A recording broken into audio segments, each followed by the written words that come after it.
Episode 1, A Dream Built Together. John Iredale was the kind of guy who could stroll into a room, flash a smile, and walk out with 3 new friends. He was tall, dark, and handsome, with a work ethic that could rival anyone. He firmly believed that honesty was the best policy. His childhood buddy, Jim Akor, matched him in height and charm, though he was a bit on the chubby side and had a knack for taking shortcuts whenever possible. Together, they launched a logistics company in Lagos. John took charge of planning, customer service, and finances, while Jim focused on marketing and networking. Business took off faster than they could say, success at last. Before long, they were shipping goods to various cities across Nigeria. Each successful contract was celebrated with laughter over plates of jollof rice and grilled chicken. John, Jim said one evening, lifting a bottle of malt, "This is just the beginning." John chuckled. "As long as we stick together, nothing can hold us back." But little did John know, Jim had started to dream of running the company on his own. Each time customers praised John's honesty and leadership, Jim forced a smile, but inside, jealousy was quietly brewing. One afternoon, Jim received a mysterious phone call. "I have a business proposal that benefits only you," the caller whispered. A slow smile crept across Jim's face. Maybe this was the chance he had been waiting for. Episode 2, The Unexpected Betrayal. Previously on. John and Jim had built a thriving logistics company together. While John reveled in their success, Jim was secretly consumed by jealousy after receiving a mysterious offer. In a quiet cafe, Jim met with a stranger. "You deserve more than half," the man said. "With the right paperwork, the company could be yours." Greed began to overshadow their friendship.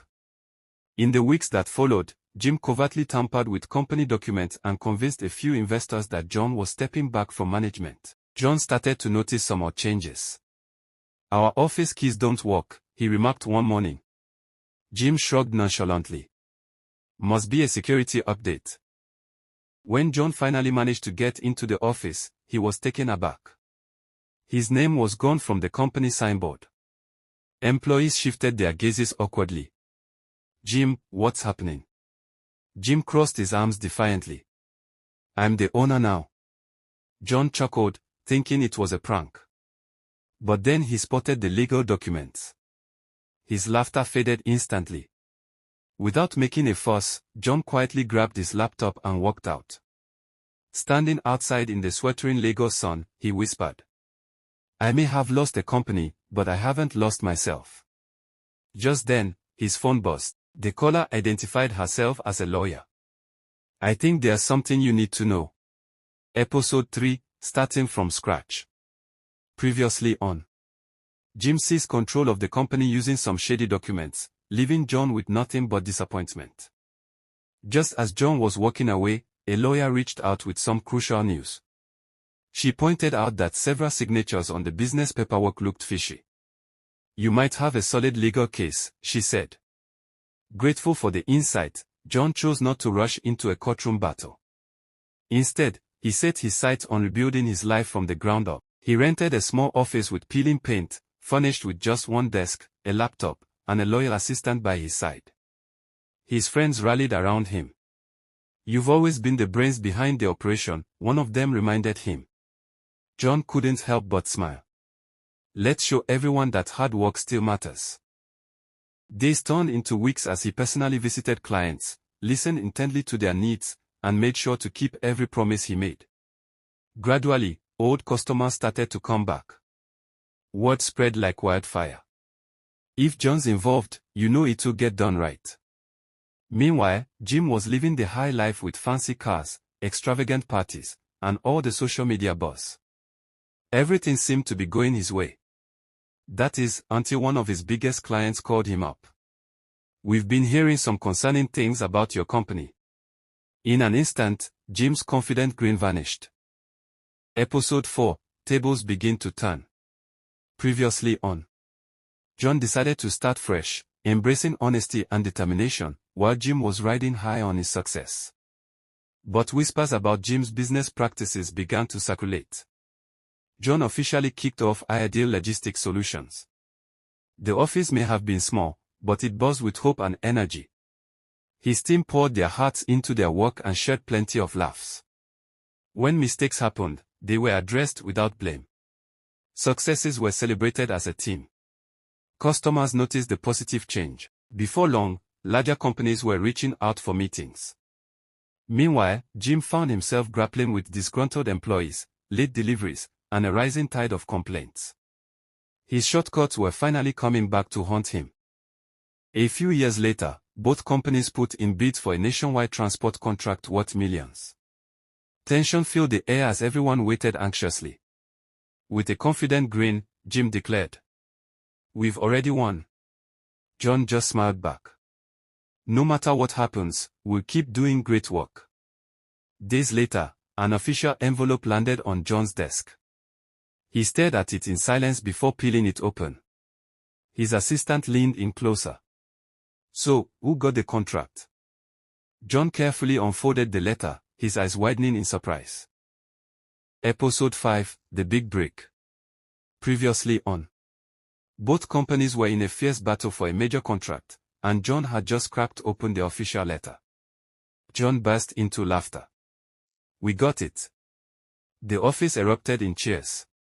People started dancing. Someone even brought in Puff Puff to celebrate.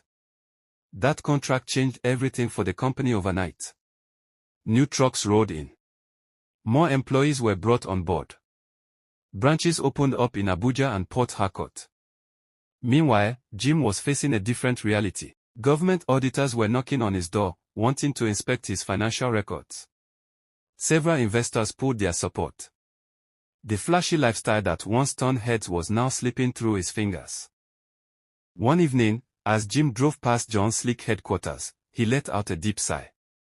How did everything change so quickly? Inside the building, John reminded his team. Stay humble. Success can vanish if pride takes the wheel. Everyone nodded in agreement. Across town, Jim received another letter. This one looked even more serious than the last. He hesitated, staring at it, before finally deciding to open it. Episode 6, A Difficult Choice. Previously on. John's company was striving after landing that big contract, while Jim found himself in the midst of financial investigations and business chaos. Jim had nearly lost it all. Swallowing his pride, he made his way to John's office. The receptionist greeted him with a polite smile. "Mr. Ideal will see you now." Jim stepped inside quietly. "I'm sorry," he said, his voice barely above a whisper. The room fell silent. John listened intently, not interrupting. "I betrayed you," Jim confessed. "Greed got the better of me." John glanced out the window for a moment, lost in thought. "My father always said that forgiveness is cheaper than revenge." Jim hung his head, feeling the weight of his words. "I don't expect you to trust me again." John offered a gentle smile. "Trust has to be rebuilt."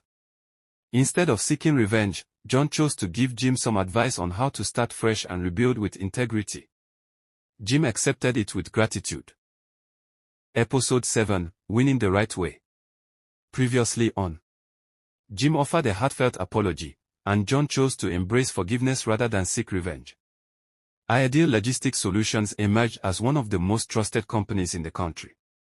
John received invitations to speak at various business conferences, inspiring young entrepreneurs to prioritize integrity over taking shortcuts. Meanwhile, Jim gradually rebuilt his career through hard work and honesty. Though his company remained smaller, he finally gained the respect of his customers the right way. One evening, the two men crossed paths at a charity event. Jim smiled warmly. "You showed me that success without integrity isn't really success at all." John chuckled. "And you reminded me that every setback can turn into a comeback." They shook hands once more, not as business rivals, but as wiser individuals. As the sun dipped below the horizon in Lagos, John gazed at the bustling city with a sense of gratitude. The company he had lost once felt like the end of his journey. Instead, it had marked the beginning of something much greater. Sometimes, life closes one door only to swing open a much larger gate, and John stepped through it with a smile.